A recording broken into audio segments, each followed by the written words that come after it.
미국의 철학자인 크레이플 교수는 어느 날 친구 집을 방문했습니다. 그런데 그 친구의 여동생을 보고 깜짝 놀랐습니다. 그 여동생은 두 팔이 없었고 두 발이 없었습니다. 그런데 놀라운 것은 이 소녀가 음악과 미술에 깊은 조예가 있었던 것입니다. 더 놀라운 것은 그 얼굴에 장애로부터 오는 절망과 무기력을 찾아볼 수 없었습니다. 그 마음 가운데에 얼굴로 나타나는 기쁨이 그 소녀의 얼굴에 나타났습니다. 크레이플 교수는 만약 내가 저 상태면 어땠을까 생각해 보았어요. 만약에 내가 그 상태였으면 나는 좌절했을 거야. 나는 걱정하고 두려워했을 거야. 라는 생각이 들자 그 이유가 너무나 궁금한 거예요. 어떻게 저렇게 밝을 수 있을까? 그래서 그 소녀에게 물어봤습니다. 어떻게 이러한 장애를 안고 밝은 얼굴을 가질 수 있느냐라고 물었습니다. 이때에 이 소녀가 두 눈을 반짝이면서 이렇게 대답을 합니다. 내가 가진 것이 너무나 많아요. 나는 음악을 들을 수 있는 귀가 있어요. 나는 명작을 읽을 수 있는 눈이 있어요. 가족과 가정이, 친구가 나를 사랑해 줘요. 하지만 무엇보다 소중한 것은 내 마음속에서 하나님께서 나를 사랑한다는 음성을 들어요. 나는 이렇게 많은 보물을 가지고 있는데 왜 내가 슬퍼해야 되지요? 라고 대답을 했어요. 이 말을 들은 클레이플 교수는 큰 충격을 받았어요.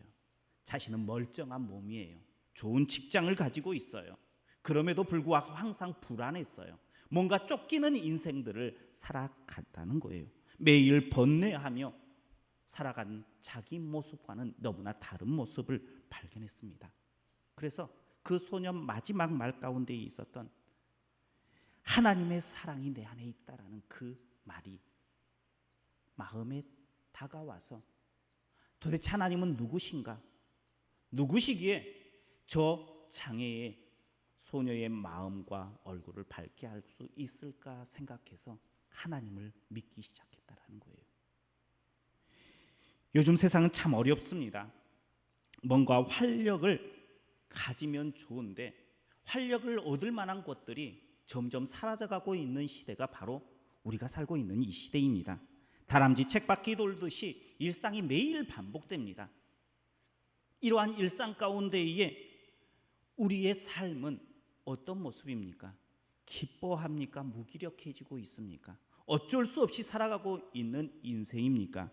뉴스를 보면요, 좋은 이야기보다는 좋지 않은 이야기들이 너무나 많이 우리의 귀에 들리고 있는 시대입니다. 이럴 때에 사람들은 우울감에 빠집니다. 좌절감에 빠집니다. 상실감 가운데에 놓일 수밖에 없습니다. 그런데 우리가 하나님을 믿은 백성이 그래야 될까요? 우리는 이럴 때일수록 내가 가진 것, 내게 있는 것, 내가 할 수 있는 것을 찾아볼 수 있어야 합니다.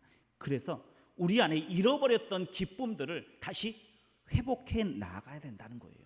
하나님께서는 우리에게 기쁨을 넣어주셨어요. 그런데 점점 사람들이, 그리스도인들이 그 하나님의 기쁨을 잃어가고 있다는 사실이에요.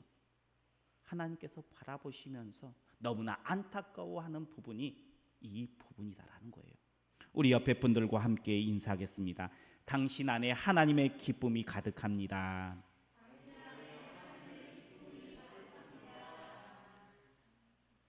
하나님께서 우리에게 기쁨을 주었어요. 주님은 나의 최고봉. 오스왈드 체버스의 기도 등을 쓴 오스왈드 체버스가 이런 말을 했습니다. 예수님께서는 우리에게 힘내라라고 말씀하지 않으신다.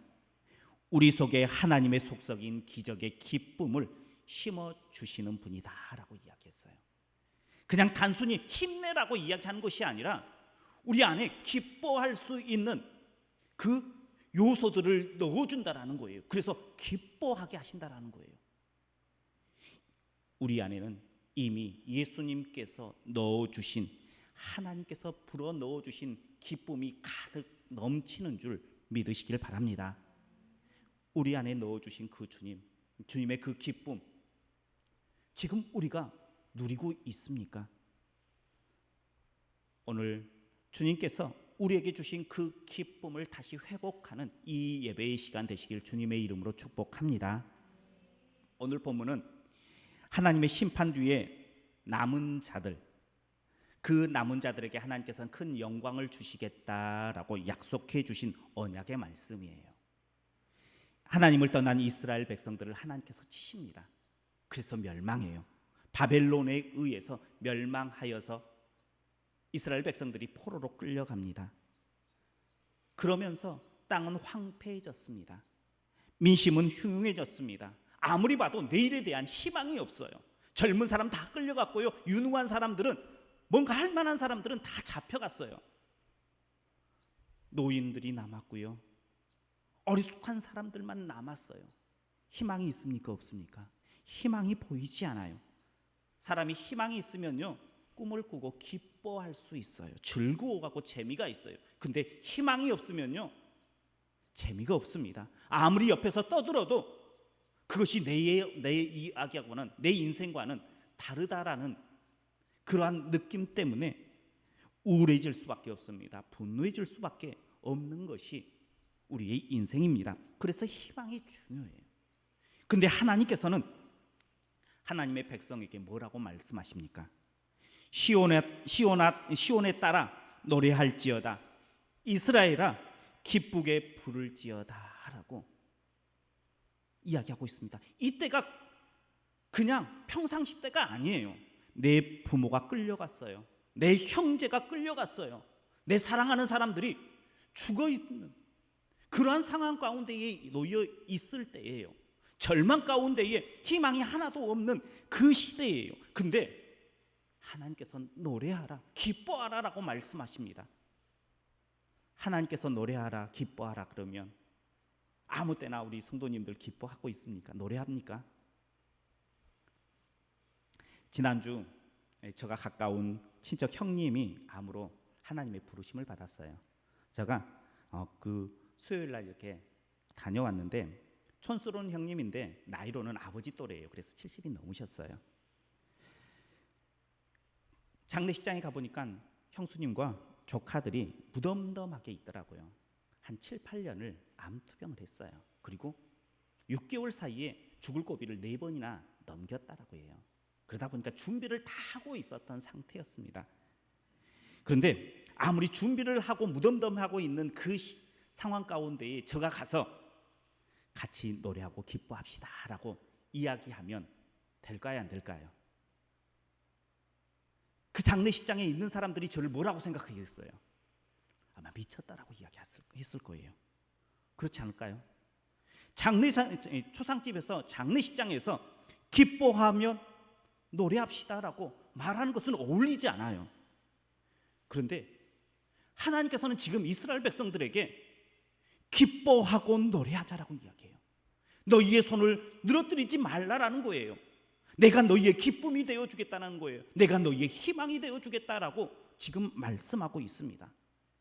우리는 장례식장이나 초상집에 가서 기뻐하라라고 말하면 안 되는 사람이에요. 그러나 하나님께서는 그렇게도 되시는 분이에요. 왜 그럴까요? 우리는 말로만 기뻐해, 노래해 라고 말할 수밖에 없어요. 그런데 하나님께서는요, 그 장례식장, 초상집을 잔치집으로 바꿀 수 있는 능력이 있기 때문이에요. 그것을 바꿀 수 있는 분이 바로 하나님이시기 때문이에요. 하나님께서는 초상집을 잔치집으로 바꿀 수 있는 능력이 있는데, 하나님의 능력으로는 간단해요. 죽은 자를 살리면 돼요. 우리가 잘 알고 있죠. 예수님께서 나인성 과부가 아들을 잃고 장례를 지금 치르고 있는 그때에 그 장례의 행렬을 멈추고 그 아들을 살려줬어요. 야, 힘내라고 이야기하는 것이 아니라 뭐예요? 기쁨을 불어넣어 준 거예요. 그러니까는 기뻐할 수 있는 잔치집이 된 거예요. 나사로의 무덤 현장에서 나사로를 살림으로 인해서 그 죽음의 현장을 축제의 현장으로 바꾸시는 분이 예수님이에요. 우리는 장례식장에서 기뻐해 노래해 라고 말할 수 있는 어떻게 보면 자격이 없어요. 능력이 없기 때문입니다. 그런데 하나님께서는요, 장례식장에서도요 기뻐해 노래라고 말할 수 있는 분인 줄 믿으시길 바랍니다. 하나님께서는 우리에게 힘내라고 말씀만 해주시는 분이 아니라 우리 안에 참된 기쁨으로 기뻐할 수 있는 그 기쁨을 밀어 넣어주시는 분이에요. 환경을 바꾸어 주시는 하나님이세요. 그래서 우리로 기뻐할 수 있고 노래할 수 있도록 만들어 주시는 하나님이신 줄 믿으시길 바랍니다. 그 하나님께서 지금 우리에게 뭐라고 말씀하실까요? 힘내라고 말씀만 하시는 것이 아니라 만나교회 성도들이요, 노래하라, 기뻐하라, 전심으로 즐거워하라라고 말씀하시면서 우리 안에 기쁨을 밀어 넣어주시는 줄 믿으시길 바랍니다. 그 하나님을 만나야 된다는 거예요. 그래서 우리 안에 밀어 넣어주신 그 기쁨들을 우리 안에 회복되어야 된다는 거예요. 세상이 아무리 암울해도 하나님께서 넣어주신 그 기쁨 때문에 그리스도인들은, 성도들은 기뻐할 수 있어야 된다는 거예요. 그러면 하나님께서 우리 안에 넣어주신 그 기쁨은 어떤 기쁨일까요? 오늘 그 기쁨이 무엇인지 나눌 때에 은혜 받는 시간 되시길 주님의 이름으로 축복합니다. 먼저 하나님께서는 심판의 형벌을 제거해 주시어서 기뻐하라라고 말씀하고 있습니다. 오늘 본문인 우리 15절 말씀을 우리 다시 한번 보겠습니다. 여호와가 내 형벌을 제거하였고 내 원수를 쫓아냈으며 이스라엘 왕 여호와가 내 가운데에 계시니 내가 다시는 화를 당할까 두려워하지 아니할 것이라. 아멘. 여호와 하나님께서 형벌을 제거해 주신다라고 말씀하고 있어요. 하나님께서 사람을 처음 창조하셨을 때에 인간이 죄인이었어요, 아니었어요? 처음 창조했을 때는 죄인이 아니었습니다. 그런데 하나님과의 관계 가운데에 인간이 언약을 깨뜨려 버려요. 그래서 죄 가운데에 빠져요. 그래서 이제는 인간은 태어나면서부터도 죄인이에요. 죄를 지어서 죄인인 것이 아니라 죄인으로 태어난 거예요. 그리고 그 죄값은 사망이에요. 죽음이에요. 처음부터 어떻게 보면 인간은 죽기 위해서 태어난 존재일 수밖에 없는 거예요. 희망이 있습니까, 없습니까? 희망이 없는 인생으로 태어났어요. 그것이 인간의 모습인 거예요. 하나님을 믿지 않는 이들은 원래는 희망이 있어 보이지만 절대 희망이 그들에게는 없습니다. 그런데 하나님께서 그 형벌을 제거해 주신다라고 이야기하는 거예요. 이제는 우리는 죽지 않는 신분이 되었다라고 하나님께서 말씀하십니다. 구원받은 백성이 되었다라는 거예요. 그래서 희망 없는 인생에서 이제는 희망 있는 인생으로 바꾸어 주시는 분이 바로 하나님이세요. 성도가 왜 기뻐해야 될까요? 그것은 다른 것 때문에 기뻐하는 것이 아니라 나는 하나님께서 구원해 주신 구원의 백성이야, 나는 거듭난 인생이야. 그거 하나만으로도 우리는 희망 없는 인생에서 희망 있는 인생으로 바뀌었기 때문에 기뻐해야 된다는 거예요. 그것을 우리에게 어떻게 해주셨어요? 밀어 넣어주셨어요. 그러니 우리는 기뻐해야 돼요. 그런데 그 심판의 형벌을요, 아무 대가 없이 하나님께서 죄 없다라고 이야기하지 않으셨어요. 하나님께서 그 죄값을 다 치르셨어요. 독생자 예수님을 십자가에 내어주셨어요.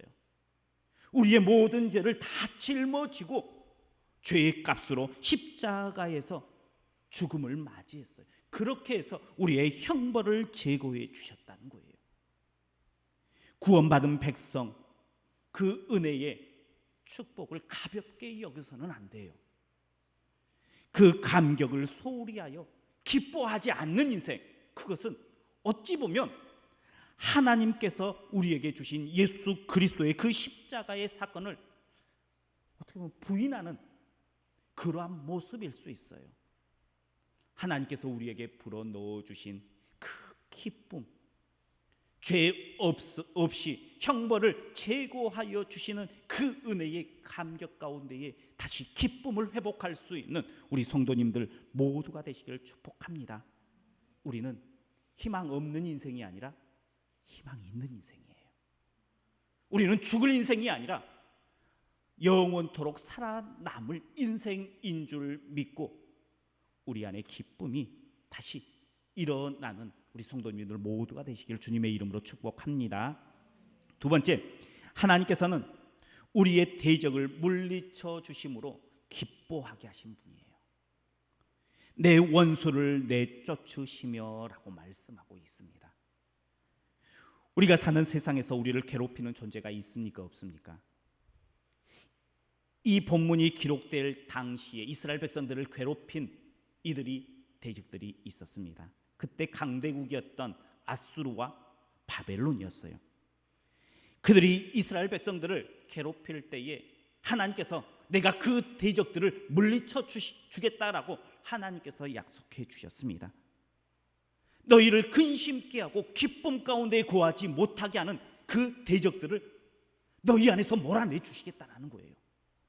하나님께서는 그 장애물, 기쁨을 가로막고 있는 장애물을 제거해 주시겠다라고 말씀하십니다. 그렇다면 우리 성도님들에게 기쁨의 삶을 살아가야 되는데 장애물 되는 것이 있습니까? 없습니까? 무엇이 장애물 됩니까? 물질이 장애물 됩니까? 건강이 장애물이 됩니까? 인간관계가 장애물이 됩니까? 하나님께서는 우리가 기뻐하지 못하도록 막고 있는 그것들을 제거해 주신다라고 말씀하고 있습니다. 하나님께서는 우리의 형편을 가장 잘 아시는 분이에요.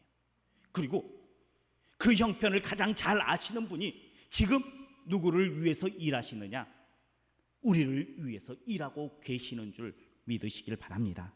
그래서 우리 앞에 있는 대적의 장애물들을 제거해 주시기 위해서 일하고 계시는 분이에요.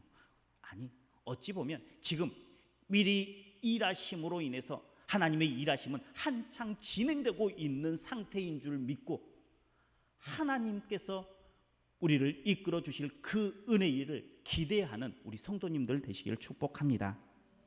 그런데 우리의 진짜 대적은요, 눈으로 보이는 것이 아니라 보이지 않는, 진짜를 보지 못하게 하는 것이 있습니다. 바로 사탄입니다. 사탄은 우리의 눈을 조금 비틀어요.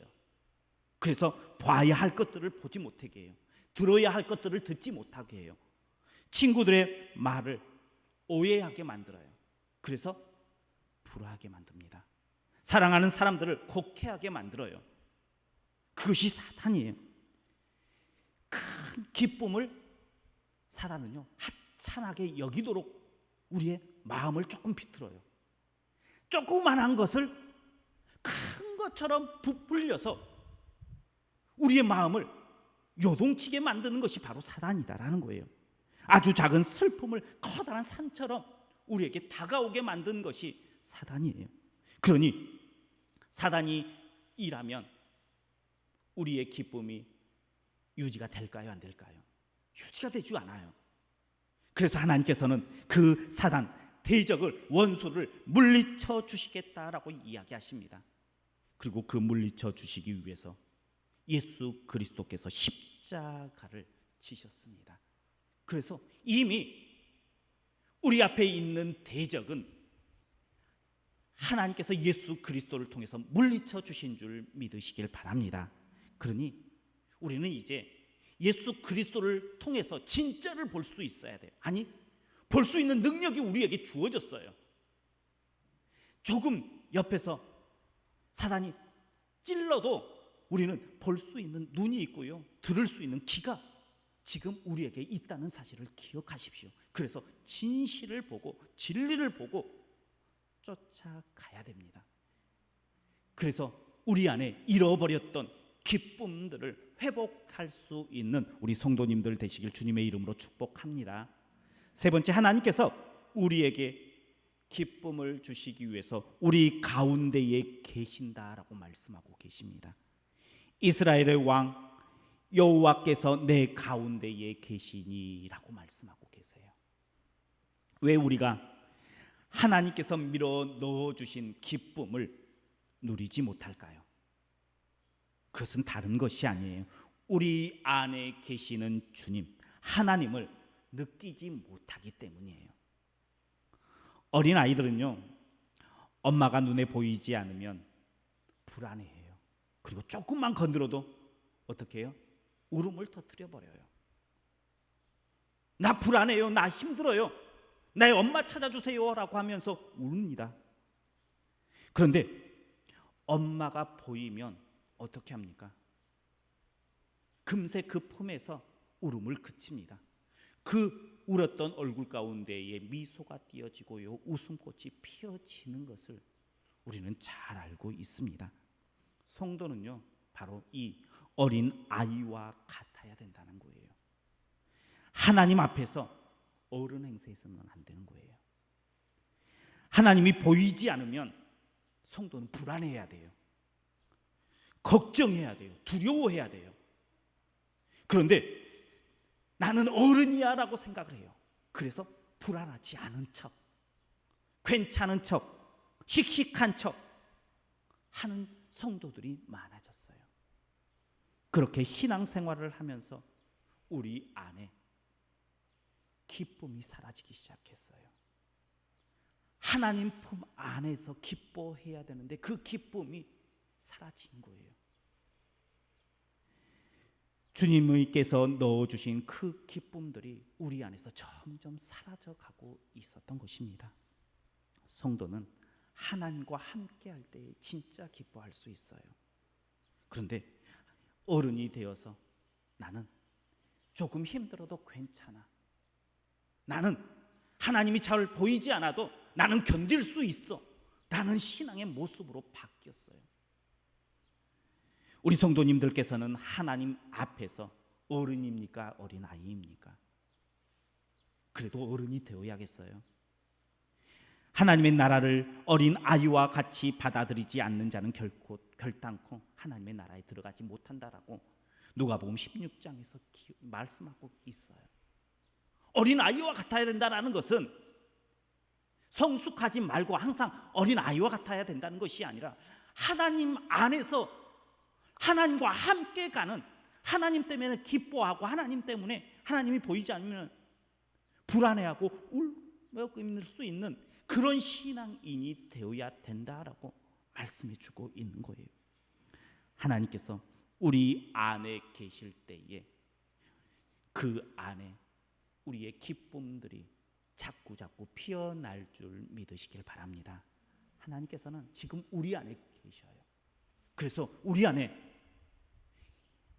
기쁨들을 자꾸 밀어 넣어 주신다라는 거예요. 그 하나님을 인정하십시오. 그 하나님과 함께 잃어버렸던 기쁨들을 회복하십시오. 성도는요, 기뻐하는 사람이에요. 기뻐하며 살아가야 되는 사람들이에요. 그리고 기쁨을 많은 사람들에게 나누어 줄 수 있는 사람이 바로 성도예요. 그러니 먼저 우리 안에 기쁨을 회복하십시오. 하나님께서 우리 안에 넣어주신 그 기쁨들을 회복할 때에 우리는 다시 세상의 소망이 될 수 있는 줄 믿으시길 바랍니다. 이번 한 주간 주님께서 밀어주시는 기쁨으로 기뻐 노래하며 춤출 수 있는 한 주간 되시길 주님의 이름으로 축복합니다. 기도하겠습니다. 사랑이 많으신 하나님 감사합니다. 하나님께서 우리에게 기쁨을 불어 넣어 주셨습니다. 이제 하나님께서 불어 넣어 주신 그 기쁨에 감격하여 한 주간 주님과 더불어 기뻐하며 감사하며 춤출 수 있는 믿음의 한 주간, 믿음의 자녀들 될 수 있도록 축복하여 주옵소서. 예수님 이름으로 기도하옵나이다. 아멘.